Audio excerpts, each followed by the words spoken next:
نحمده ونستعينه ونستغفره ونعوذ بالله من شرور أنفسنا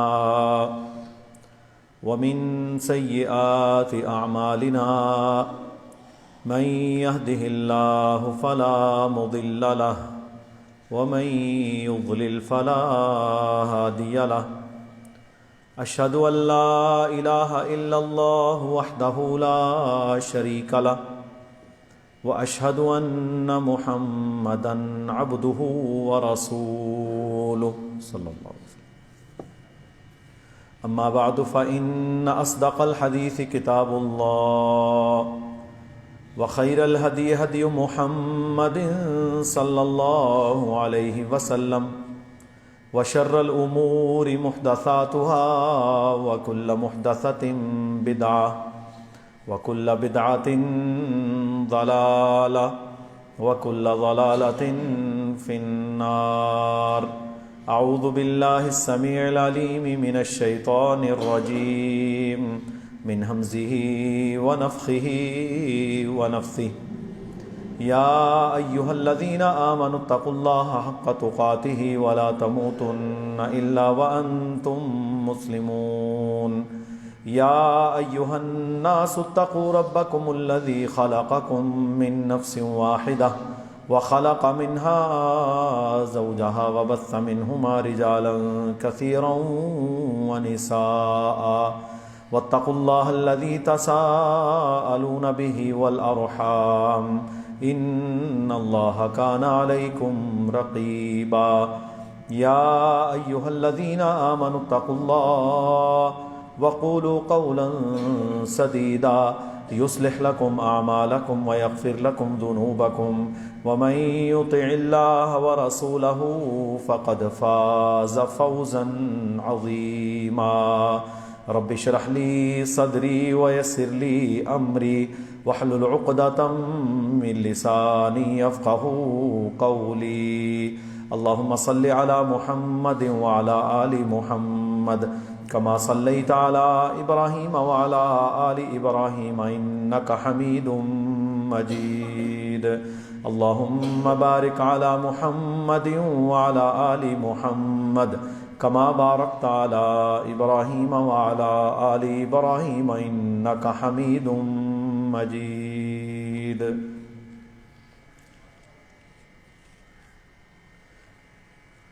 ایمان والوں کی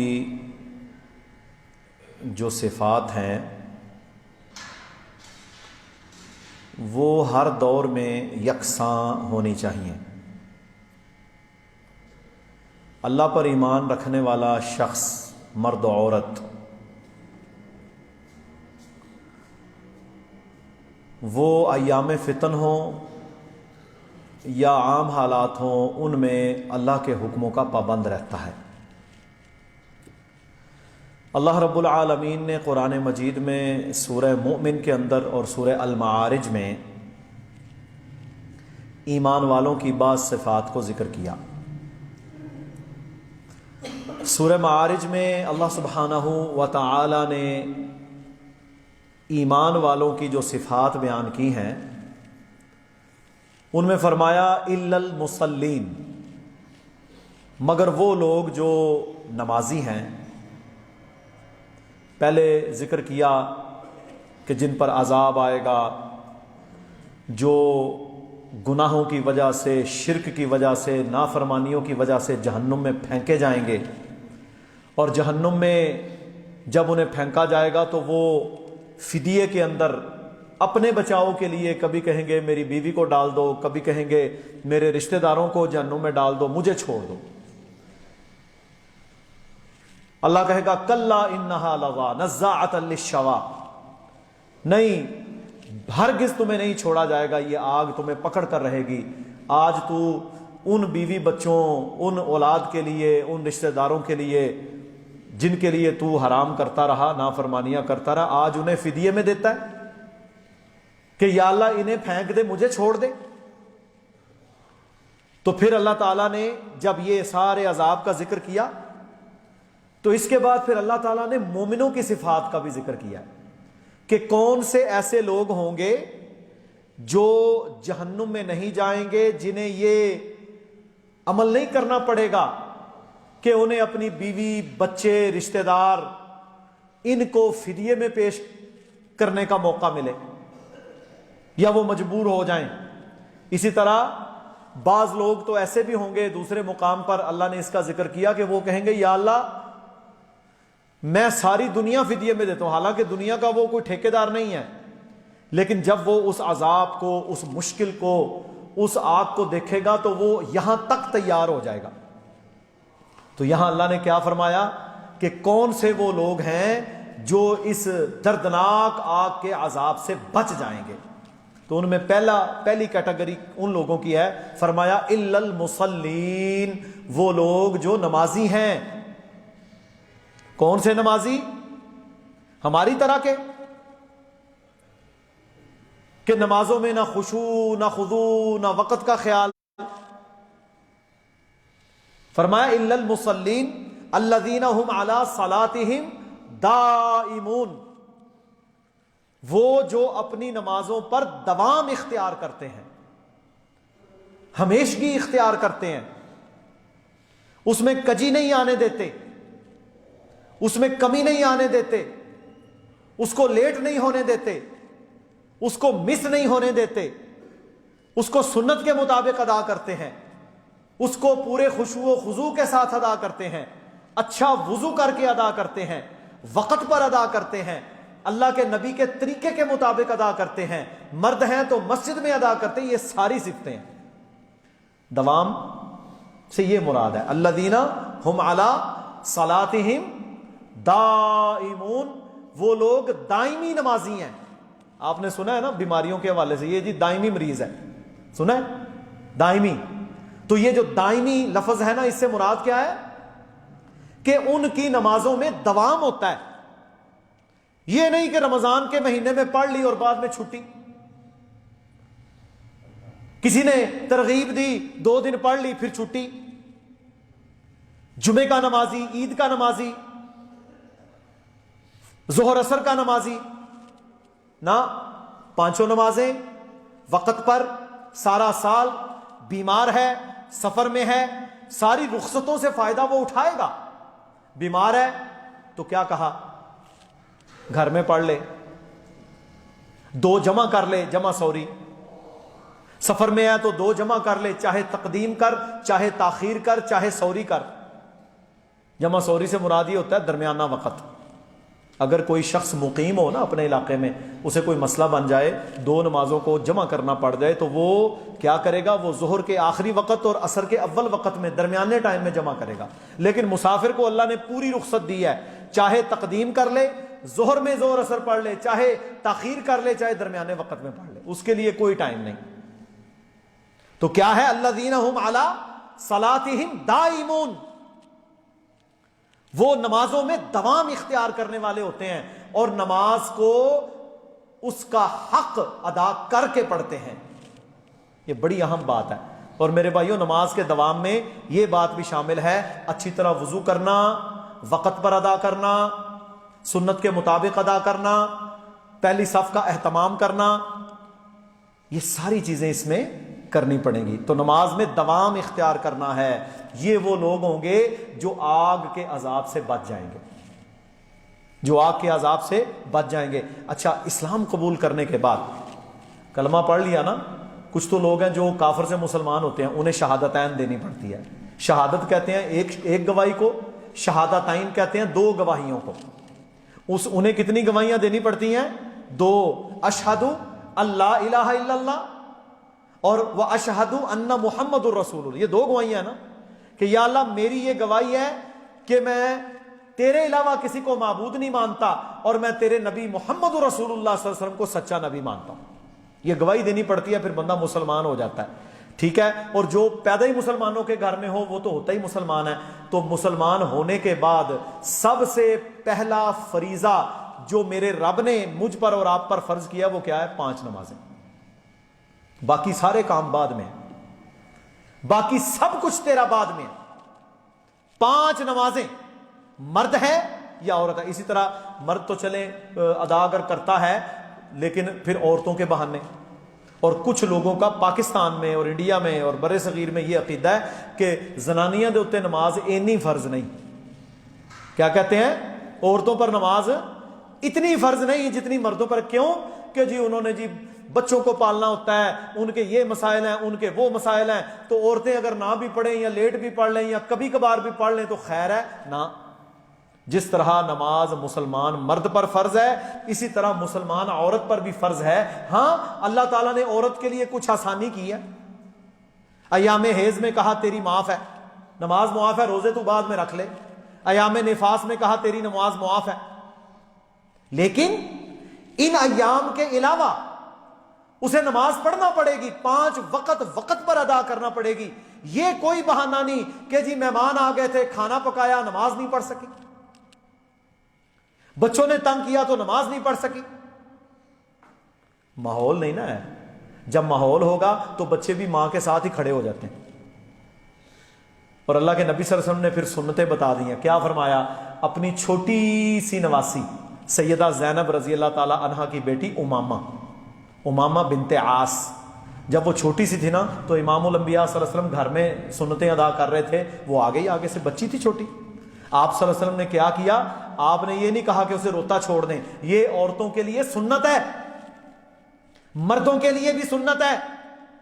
آپ نے اس چھوٹی نواسی کو اٹھا لیا جس طرح اٹھا لیتے ہیں نا بچے کو, اللہ اکبر, قیام کیا. آپ صلی اللہ علیہ وسلم نے رکوع میں اسے بٹھا دیا, قومے کے اندر پھر اٹھا لیا, سجدے میں اسے بٹھا دیا. اب اتنا عمل اور اتنی ہلچل اللہ کے نبی نے نماز میں روا رکھی ہے. بچی کو اٹھایا, قیام پورا کیا, پھر رکوع میں گئے, پھر اسے نیچے بٹھا دیا, پھر قومے میں اٹھا لیا, پھر سجدے میں آپ نے اسے نیچے بٹھا دیا. اور اگر سجدوں کے درمیان وہ تنگ کرے تشہد کے اندر گود میں بٹھا لیں. ایک تو یہ سنت آ گئی تو عورت بچے کو پکڑ کے نماز پڑھ لے اگر وہ زیادہ روتا ہے. آ گیا نا طریقہ, صحیح بخاری میں حدیث ہے یہ. دوسری حدیث کیا ہے؟ سیدنا حسن و حسین رضی اللہ تعالی عنہما, رسول اللہ صلی اللہ علیہ وسلم کے 2 پھول. اب چھوٹے چھوٹے تھے, 2 سال, 1 سال کا فرق ہے ان میں. سیدنا حسن 1 سال بڑے تھے, سیدنا حسین 1 سال چھوٹے تھے. ٹھیک ہے. رسول اللہ صلی اللہ علیہ وسلم کی وفات کے وقت ان کی عمریں تھیں 8-7 سال, 8 اور 7 سال تقریباً. تو چھوٹے چھوٹے بچے تھے. اب کیا ہوا؟ اللہ کے نبی صلی اللہ علیہ وسلم گھر میں نوافل اور سنتیں ادا کرتے تھے. ہمارے یہاں نا ایک اور بھی بڑا مسئلہ ہے کہ ہمارے اکثر لوگ سنتیں پڑھتے ہی مسجد میں ہیں. یہ نہیں کہ ناجائز ہے, جائز ہے, لیکن گھروں کو قبرستان بنا دیتے ہیں, گھر میں سنتیں ادا نہیں کرتے. اور کچھ ہیں کہ وہ پڑھتے ہی گھر میں ہیں سب کچھ ہی. تو افراط و تفریط سے بچنا ہے. گھر میں سنتیں ادا کرنے کی, گھر میں سنتیں ادا کریں اور مسجد میں فرض ادا کریں. اکثر یہ روٹین ہونی چاہیے آپ کی. ہاں مسجد میں آتے ہوئے 2 رکعتیں ضرور پڑھ لیں. تو کیا ہوا؟ اللہ کے نبی صلی اللہ علیہ وسلم نماز ادا فرما رہے ہیں, جب سجدے میں گئے نا تو سیدنا حسن اور حسین رضی اللہ تعالی عنہما, کیونکہ یہ آپ کا منبر تھا اور داہنی طرف یہاں چھوٹا سا دروازہ تھا اور اس حجرے میں سے وہ باہر آ گئے, بھائی بچے ہیں. انہوں نے کیا کیا؟ انہوں نے رسول اللہ صلی اللہ علیہ وسلم کی پشت مبارک پر دونوں بیٹھ گئے. یہ بھی سنت ہے, پشت مبارک پر دونوں نواسے بیٹھ گئے, کھیلنا شروع ہو گئے. اب اللہ کے نبی صلی اللہ علیہ وسلم نے یہ نہیں کیا کہ انہیں دھکا مار کے نیچے گرا دیں یا جناب بعد میں گھر والوں کو جھڑکیں, جی تسی بچیاں نو سنبھال کے نہیں رکھتے. ہمارے یہاں بابوں کو 2 چیخوں کی آواز آ جائے نا مسجد میں, یہ بچیاں نو کیوں لے کے آندے ہو؟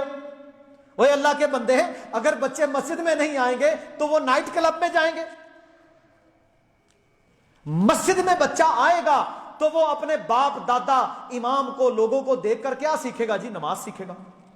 آنے دو مسجد میں بچوں کو, ہاں ان کی پروٹیکشن کریں, پیمپر لگائیں, جو جو اس کی ہے وہ چیزیں کریں. بچوں کو مسجد میں آنے سے روکنا قطعاً جائز نہیں ہے. جو یہ بات کرتا ہے نا وہ شخص اللہ کے نبی کا مخالف ہے. اچھا کیا ہوا جی؟ ہمارے لیے تو بھائی نمونہ ہے اللہ کے رسول صلی اللہ علیہ وسلم. ہمارے لیے کوئی مسجد کمیٹی کا صدر, وزیر اعظم نمونہ نہیں ہے, نہ ہی کوئی بابا نمونہ ہے, نہ ہی کوئی جوان نمونہ ہے. اکثر بزرگوں کو تکلیف، مجھے نا 2-4 بزرگوں نے مرکز میں بھی 2 سال پہلے مجھے پکڑ کے سائڈ پہ کیا، میں کہ اللہ خیر ہی کرے، او جی بچے بڑے، میں کہ بچے آن گے انشاءاللہ۔ کیا آپ یہ چاہتے ہیں کہ آپ کے بچے شرابی کبابی اور زانی بدکار بنے؟ شکر کرو تیرے بچے مسجد میں آ رہے ہیں۔ دنیا کی سب سے بہترین جگہ اللہ کا گھر ہے اور دنیا کی سب سے بری جگہ بازار ہے۔ اچھا کیا ہوا پھر اللہ کے نبی صلی اللہ علیہ وسلم نے جناب ایک نواسا بھی آپ کی پشت مبارک پر، دوسرا نواسا بھی آپ کی پشت مبارک پر، اور میرے بھائیوں قربان جائیں امام الانبیاء رحمت للعالمین یہ ہوتے ہیں صلی اللہ علیہ وسلم۔ آپ صلی اللہ علیہ وسلم نے حضرت عائشہ ام المومنین اور صحابی بیان کرتے ہیں سجدہ لمبا کر دیا، اتنا لمبا کر دیا کہ جب تک وہ خود ہی کھیل کر، یار کتنا کو لمبا سجدہ ہونا ہے، 5 منٹ تو ہوگا، 10 منٹ تو ہوگا، بچے تو آپ کو پتا جان چھوڑتے ہی نہیں، آپ نے سجدہ لمبا کر دیا جب تک 2 پھول جنت کے حسن و حسین رضی اللہ تعالی عنہما کھیل کود کر خود ہی اوپر سے نہیں اتر گئے، اس وقت تک میرے نبی صلی اللہ علیہ وسلم نے اپنا سجدہ ختم نہیں کیا۔ ہمیں مولوی نے کیا پڑھایا ہوا ہے، 3 باری تو زیادہ سبحان ربی اعلیٰ نہیں پڑھنی نا، ورنہ تیری نماز خراب ہو جائے گی۔ بے وقوف ہیں، جاہل ہیں، آپ کو گمراہ کرتے ہیں۔ اللہ کی قسم، اللہ کے نبی صلی اللہ علیہ وسلم نے اگر 5 منٹ کا بھی سجدہ کیا ہو تو اس میں 3 دفعہ پڑھی تھی سبحان ربی اعلیٰ۔ ہمیں تو مولوی نے وہ نماز سکھائی ہے جو منیمم ہے۔ بچے کے کالج یونیورسٹی میں تو A++ لیتا ہے اور نماز کے اندر تھوڑی سی دعائیں سکھا کے ہمیں آگے ٹور دیتے ہیں۔ آئے آج آپ کو بتاتا ہوں، میں نے آج تک مرکز میں شاید جمعے کے اندر نماز کا اتنا تفصیلی ذکر نہیں کیا، کیونکہ نماز کا طریقہ بتائے نا پھر لوگ کہتے ہیں جی یہ ایسے اور یہ ویسے۔ تو کیا ہے؟ اللہ اکبر، آپ صلی اللہ علیہ وسلم نے کیا سکھایا؟ سبحان ربی الاعلی۔ کتنی دفعہ؟ 3 دفعہ پڑھ لو، 5 دفعہ پڑھو، 7 دفعہ پڑھو، 9 دفعہ، تا قدد جتنی بار جی چاہے آپ یہ پڑھ لیں، مسئلہ حل۔ سبحان ربی العظیم تا قدد جتنی بار جی چاہے آپ پڑھ لیں، مسئلہ حل۔ اس کے علاوہ بھی سکھائیں دعائیں۔ سجدے اور رکوع کے اندر اللہ کے نبی کچھ اور دعائیں بھی پڑھتے تھے، آپ میں سے کس کس کو یاد ہیں؟ چند لوگ، وہ کیا دعائیں ہیں؟ میرے پیچھے ہی پڑھ لو یار، سبوح قدوس رب الملائکۃ والروح، یہ رکوع اور سجدے میں اللہ کے نبی پڑھا کرتے تھے، صحیح حدیث کے اندر موجود ہے۔ پھر ایک اور دعا پڑھتے تھے، سبحانک اللہم ربنا وبحمدک اللہم اغفر لی۔ دیکھیں اس میں کتنی چیزیں آئیں، سبحانک اللہم، اے اللہ تو پاک ہے، ربنا تو ہمارا رب ہے، وبحمدک ساری تعریفیں تیرے لیے ہیں، اللہم اغفر لی یا اللہ ہمیں معاف کر دے۔ دیکھیں ہم سبحان ربی الاعلیٰ کہہ کے اللہ کی تعریف اور کبریائی تو بیان کر رہے ہیں، اپنے لیے بخشش تو مانگ ہی نہیں رہے۔ مولوی نے تیری بخشش والی دعا تو تجھے سکھائی ہی نہیں۔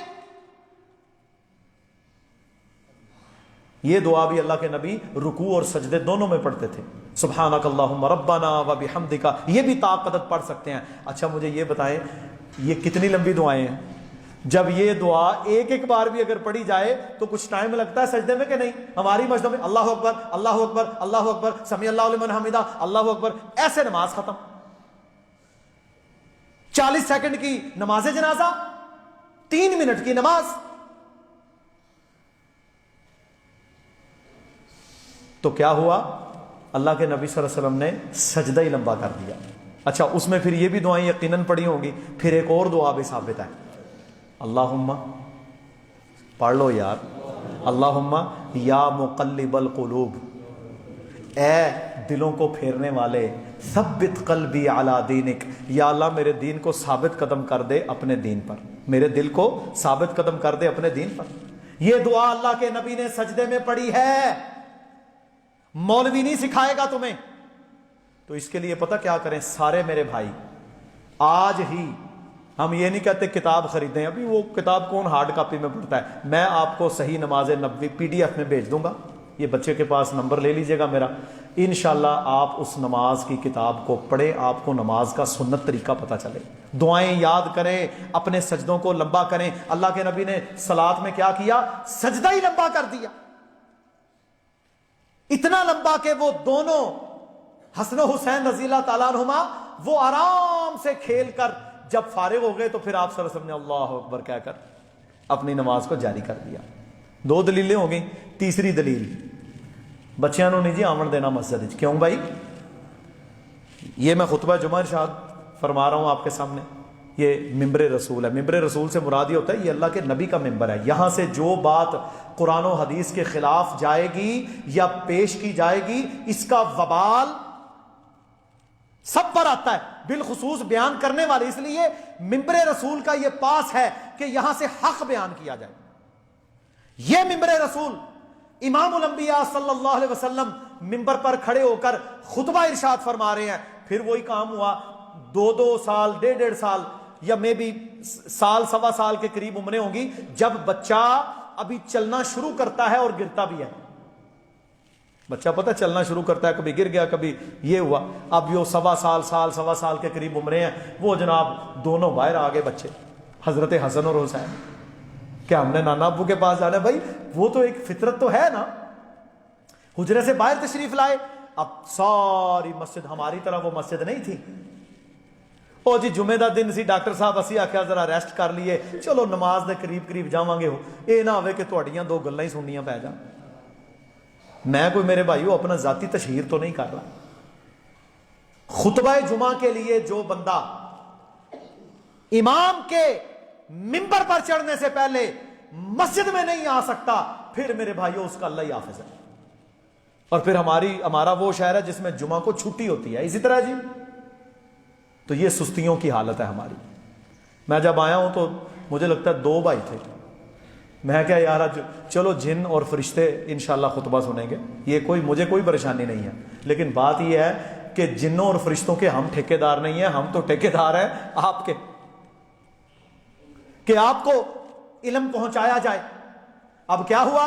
دونوں جنت کے شہزادے مسجد نبوی میں تشریف لے آئے، مسجد کھچا کھچ بری ہے، صحابہ کرام دنیا کی عظیم پرسنالٹیز۔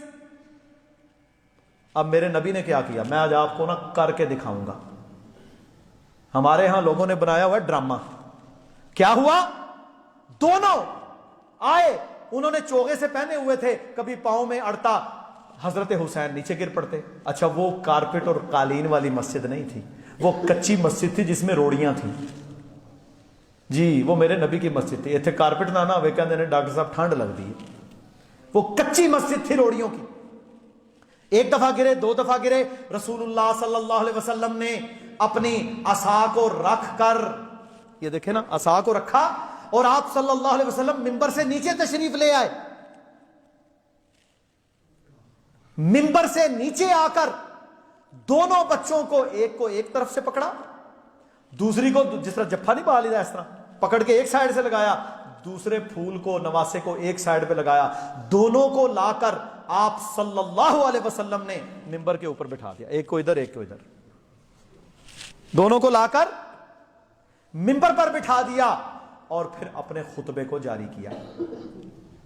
لیکن بچوں کا جو وی آئی پی سٹیٹس ہے اسے ختم نہیں کیا۔ یہ کس کی سنت ہے؟ اللہ کے نبی کی۔ اچھا ان بچوں نے پھر بیٹھ کر پورے خطبہ جمعہ کو بھی سنا ہوگا، انہوں نے 6-7 سال کا بچہ بھی ہو تو سمجھ جاتا ہے، 1 سال کے بچے کا لرننگ پروسیس سب سے تیز ہوتا ہے۔ ایک بات یاد رکھ لیں، بچے کا 90% برین وہ پہلے 3 سالوں کے اندر مکمل ہو جاتا ہے۔ ایک زبان کے اندر کروڑوں الفاظ ہیں اور اللہ تعالیٰ نے ایک بچے کے اندر اتنی کیپیسٹی رکھی ہے کہ وہ 3 زبانیں بیک وقت سیکھ سکتا ہے۔ سارا نظارہ انہوں نے کیا ہوگا کہ نماز کیسے پڑھتے ہیں، صفیں کیسے بنتی ہیں، اللہ کے نبی کیا فرما رہے ہیں۔ تو الذین ہم علی صلاتہم دائمون، یہ سارا اسی کے اندر شامل ہے کہ وہ اپنی نمازوں پر دوام اختیار کرتے ہیں۔ ٹریڈیشنل نماز نہیں میرے بھائیوں، مسنون نماز ادا کرنی۔ آگے فرمایا والذین فی اموالہم حق معلوم، ان کے مالوں کے اندر حق ہوتا ہے، ایک خاص حصہ مقرر انہوں نے کر دیا زکوٰۃ کے علاوہ۔ یہاں زکوٰۃ کا ذکر نہیں ہے۔ والذین فی اموالہم حق معلوم، ان کے مال کے اندر ایک خاص حصہ مقرر ہوتا ہے، کن کے لیے؟ للسائل والمحروم، سوال کرنے والا جو اللہ کے نام پر مانگتا ہے، اور وہ جو محروم ہے۔ محروم کون ہوتا ہے؟ روٹی سے محروم، کپڑے سے محروم، دوائی سے محروم، کسی بھی بیسک نیسیسٹی ضرورت ہے اس سے محروم، ان کے لیے اس کے مال میں حصہ مقرر ہے۔ اللہ اکبر۔ اور آگے کیا فرمایا؟ یہ بھی ایمان والوں کی خصلت ہے کہ وہ زکوٰۃ فرض کے علاوہ کچھ نہ کچھ صدقہ ان غریبوں کے لیے، مسکینوں کے لیے، سوال کرنے والوں کے لیے۔ اچھا، سوال کرنے والوں میں بھی آگے دو کیٹیگریز ہیں، ایک تو ہے پروفیشنل منگتے، ایک وہ ہیں جو اللہ کے نام پر سوال کرتے ہیں، نمازی بھی ہیں، پرہیزگار بھی ہیں اور ضرورت مند بھی ہیں، ان کو پریورٹی دیں۔ اور وہ لوگ جو پروفیشنل منگتے ہیں، آپ دیکھ رہے ہیں 10 سال سے ایک ہی بندہ آ رہا ہے، اس کا کام، اس کی نوکری ہی ہے۔ تو ایک بندے کا میں انٹرویو دیکھ رہا تھا سرگودا کا، وہ کہتا ہے میں صرف 1 روپیہ مانگتا ہوں، پڑھا لکھا بندہ، اس نے اچھا خاصا وہ پتہ نہیں MA کیا ہوا تھا، کہتا ہے میں 1 روپیہ مانگتا ہوں، 1 روپے سے زیادہ میں مانگتا نہیں، کیونکہ 1 روپیہ لوگ دے ہی دیتے ہیں، نہ ہو تو 10 دے دیتے ہیں۔ کہتا ہے میرے بینک اکاؤنٹ کے اندر اس وقت 10 لاکھ روپے موجود ہیں اور میں 1500 روپے روزانہ کما لیتا ہوں۔ یہ منگتے نہیں ہیں، منگتے للسائل والمحروم وہ ہے سوال کرنے والا جس کی شکل بتا رہی ہو یار بھوکا ہے، یار اس کی شکل بتا رہی ہو، اور وہ آ کے آپ کے پاس بیٹھ جائے اور آپ کو پتا ہو کہ یہ بھوکا ہے، آپ کو پتا ہو کہ اس کی اتنی بچیاں ہیں، یہ اتنا مجبور ہے، اس کے پاؤں میں جوتا نہیں، اس نے سردیوں کے اندر وول نہیں، پتلے کپڑے جرابیں نہیں ہیں، چپل پہن کے یا ننگے پاؤں پھر رہا ہے، اور پھر اس میں سب سے پہلی پریورٹی کس کو؟ کہ نمازی بھی ہے۔ اور ایسے لوگ بھی میرے بھائیوں کہتے ہیں نا جی بندہ ملتا نہیں، ایسے لوگ بھی موجود ہیں، آپ کے شہر میں موجود ہیں، لیکن ڈھونڈنے تو آپ نے ہے نا۔ اللہ اکبر۔ للسائل والمحروم، سائل کے لیے بھی، محروم کے لیے بھی۔ والذین یصدقون بیوم الدین، فرمایا اور ان کی ایک خصلت صفت یہ بھی ہے کہ یہ قیامت کے دن کی تصدیق کرتے ہیں۔ اچھا دیکھیں نا، اللہ نے یہاں ایمان والوں کی صفت میں روز محشر، روز قیامت پر ایمان لانے کو شرط قرار دیا۔ پتہ کیوں؟ کہ روز محشر کو ماننے والا وہ ہوگا جو ظلم نہیں کرے گا، اور جس کو یہ ڈر ہی کوئی نہ ہو کہ مجھے کوئی پوچھے گا، وہ کہے گا ٹھیک ہے موجہ کرو۔ والذین یصدقون بیوم الدین والذین هم من عذاب ربهم مشفقون، وہ اپنے رب کے عذاب سے ڈرنے والے ہیں۔ ان عذاب ربهم غیر مأمون، اللہ کا عذاب ایسا ہے کہ جس سے بے خوف نہیں ہونا چاہیے۔ اللہ نے ساتھ ذکر کر دیا کہ وہ ایمان والا جو ہوتا ہے نا، وہ اللہ کے عذاب سے بھی ڈرتا ہے، انہوں پتہ ہے یار میں نے جانور پر، بکری پر، کسی پر ظلم کیا، انسان پر ظلم کیا تو اللہ کا عذاب بڑا سخت ہے۔ اور آگے کیا فرمایا؟ والذین هم لفروجہم حافظون، یہ وہ لوگ ہیں جو اپنی شرمگاہوں کی حفاظت کرتے ہیں۔ قرآن میں اللہ تعالیٰ نے کھول کے بیان کیا، اور اللہ تعالیٰ حق بات کہنے سے شرماتا نہیں، اللہ تعالیٰ حق بات کہنے سے شرماتا نہیں۔ رب کا قرآن ہے، اس کو پڑھنے سے بھی تمہیں نیکیاں ملیں گی۔ والذین هم لفروجہم حافظون، یہ وہ لوگ ہیں جو اپنی شرمگاہوں کی حفاظت کرتے ہیں، اور شرمگاہ کی حفاظت میں سب سے پہلے حفاظت آنکھ کی۔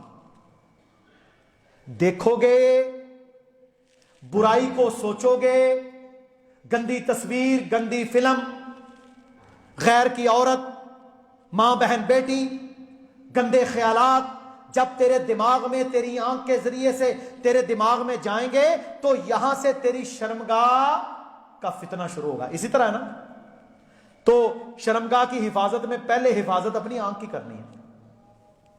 غض البصر، اپنی نظر کی حفاظت کریں. اور نظر کی پہلی حفاظت کیا ہے؟ یہ جو شیطان ہماری جیبوں میں موجود ہے نا. پہلے کیا ہوتا تھا، کسی شریف گھرانے کا کوئی بندہ ہوتا تو وہ اگر سینما میں فلم دیکھنے جاتا نا، آج سے 20-30 سال پہلے کی بات، تو وہ منہ لپیٹ کے چھپ کے جاتا تھا، یار لوگ ویکھ نہ لین. اور اس سینما میں بھی ایک ہی فلم چلتی تھی. یہ جو شیطان ہمارے ہاتھوں میں ہے نا اس وقت، یہ ان سینموں سے کروڑ گنا زیادہ خطرناک ہے. تو شرمگاہ کی حفاظت کرنی ہے تو اپنے موبائل کی حفاظت کر، اس کی بے حیائی کی حفاظت کر. کسی کی ماں بہن بیٹی کی طرف تیری نظر نہ اٹھے.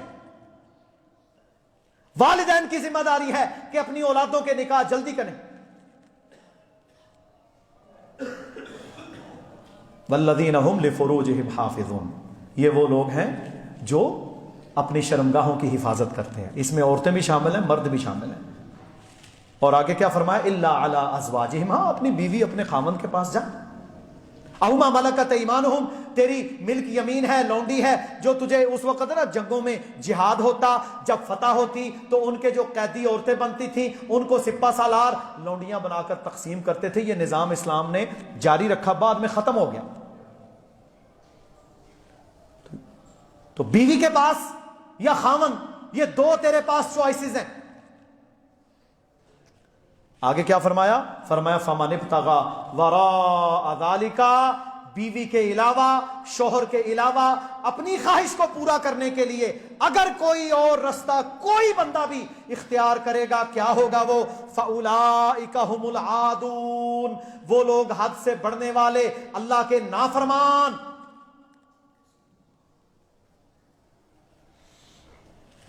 بیوی کے علاوہ اور عورت کے لیے شوہر کے علاوہ اپنی سیکشل ڈیزائرز کو اگر کسی اور طریقے سے کوئی پورا کرتا ہے تو وہ کیا ہے؟ فَأُولَئِكَ هُمُ الْعَادُونَ، وہ لوگ کبیرہ اللہ کے سخت نافرمان ہیں. اور یہ وہ آیت ہے، یہ سورہ مومن بھی تقریباً انہی الفاظ سے ہے. اس میں مشت زنی کا رد ہے، جس میں ہماری نوجوان نسل کی اکثریت شامل ہے. اور اس میں دونوں جینڈر موجود ہیں. آج کیونکہ فتنے کا دور ہے، 5th جنریشن وار ہے، گےازم، لیسبینزم کے قانون دنیا میں بن چکے ہیں. اور جب تک ممبر سے ہم ان کو ڈسکس نہیں کریں گے تو آنوں کی نہیں رسنا ہے. جائیں جا کر دیکھیں، مرد کی مرد کے ساتھ شادی، عورت کی عورت کے ساتھ شادی، انگلینڈ میں، ہالینڈ میں، ساری دنیا میں قانون. ان پر اللہ کا عذاب اب آنے کو ہے.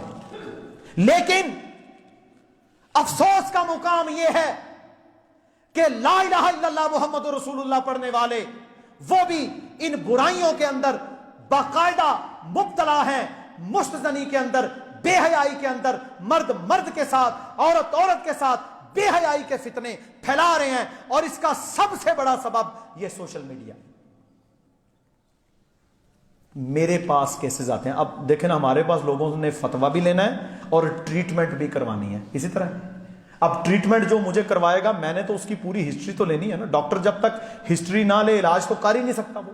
تو جب ہم ہسٹری لیتے ہیں نا، آپ یقین کریں کہ لوگ، لڑکے جو اپنی چیزیں بتاتے ہیں، پھر الحمدللہ ان کو توبہ کی طرف بھی رغبت دی جاتی ہے، سارا معاملہ ہوتا ہے. لیکن بات یہ ہے کہ جس طرح کی وہ چیزیں بیان کرتے ہیں، جس طرح سوشل میڈیا پر انہوں نے شر کو دیکھا اور اپنے اوپر اس گندگی کو لتھیڑا اس گندگی میں، اور جس طرح اپنے ہاتھوں کا ناجائز استعمال کیا، اور آج شادی کے بعد وہ ذلیل اور رسوا ہوتے ہیں، پھر میرے بھائیوں وہ روتے ہیں بعد میں.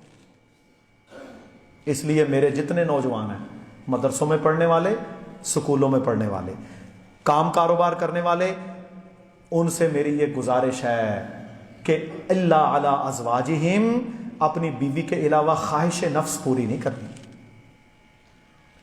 اگر تجھے پرابلم ہے تو اپنے ابا جی کے پاس جا، ابا جی میرا بیاہ کرو. بیٹی ماں سے کہے میری شادی کریں. اور ماں باپ کو پتا ہونا چاہیے کہ یہ جدید دور ہے، 20 سال 22 سال کرو بیاہ نہ دے، پاؤں پر کھڑا ہوگا، ڈگری لے گا، مکان بنائے گا، یہ کرے گا، یہ تو کبھی نہیں ہونا. وہ تو زنا کرتا رہے گا، وہ تو بے حیائی کرتا رہے گا، وہ تو لوگوں کو خراب کرے گا. اس لیے اس مسجد میں بیٹھ کر اللہ سے توبہ کریں اور کوئی یہ نہ کہے.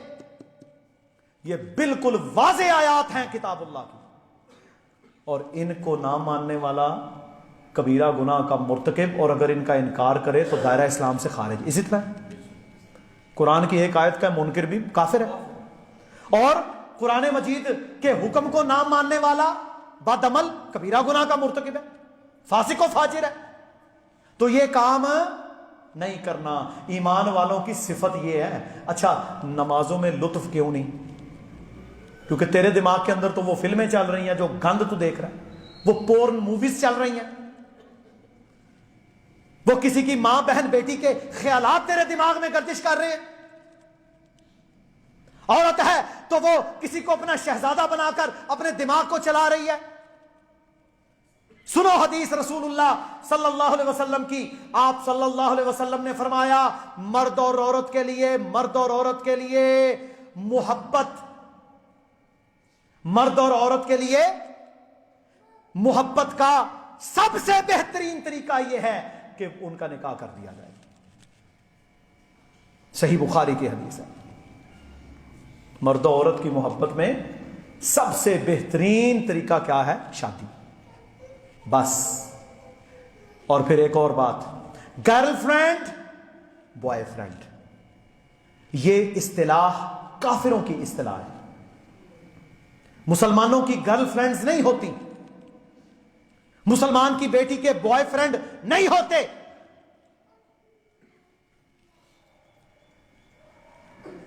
مسلمان آپس میں بہن بھائی ہیں. یہ گرل فرینڈ اور بوائے فرینڈ والے گندگی اور شادی سے پہلے کی عشق، عاشقی، بدکاری، کسی کی ماں بہن بیٹی کے ساتھ یا کسی کے بھائی اور کسی لڑکے کے ساتھ گفتگو کرنا، چیٹنگ کرنا، موبائل کے اوپر ملاقاتیں کرنا، عشق کے نام پر، منگنی کے نام پر، شادی کے نام پر، نہ، سب حرام، 100% حرام. جائز کیا ہے؟ رشتہ بھیج،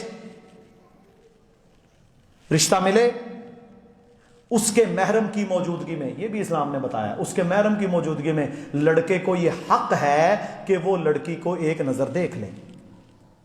نو پرابلم. حضرت جابر رضی اللہ تعالیٰ عنہ نے ایک دفعہ نا اللہ کے نبی صلی اللہ علیہ وسلم سے کہا جی میں انصار کی ایک خاتون سے شادی کرنا چاہتا ہوں. مشورہ لیتے تھے، اللہ کے نبی سے بہتر مشورہ دینے والا کون تھا؟ تو آپ صلی اللہ علیہ وسلم نے فرمایا کیا تم نے ان کو دیکھا؟ کیونکہ میں نے سنا ہے کہ انصار کی بعض عورتوں میں آنکھوں کا کوئی مسئلہ ہوتا ہے بعض. تو کہا جی میں نے دیکھا. تو کہا جاؤ جا کے اسے دیکھو. تو یہ ہے کہ وہ بچی بیٹھی ہو، اس کی ماں یا بھائی ساتھ بیٹھا ہو، باپ بیٹھا ہو، تو آپ ایک نظر دیکھ لیں، 2 منٹ گفتگو کر لیں. کس کے ساتھ؟ جس کے ساتھ تمہارے رشتے کی بات چل رہی ہے. بس منگنی ہو گئی. منگنی کے بعد منگیتر کے ساتھ گپ شپ، گرل فرینڈ بوائے فرینڈ کے ساتھ ملاقاتیں، کزنز کے ساتھ ہاتھ ملانا، چاچا ماموں خالہ کے بیٹے کے ساتھ بے پرد جانا، سب حرام ہے. اور سب سے بڑا فتنہ گھروں سے اٹھتا ہے.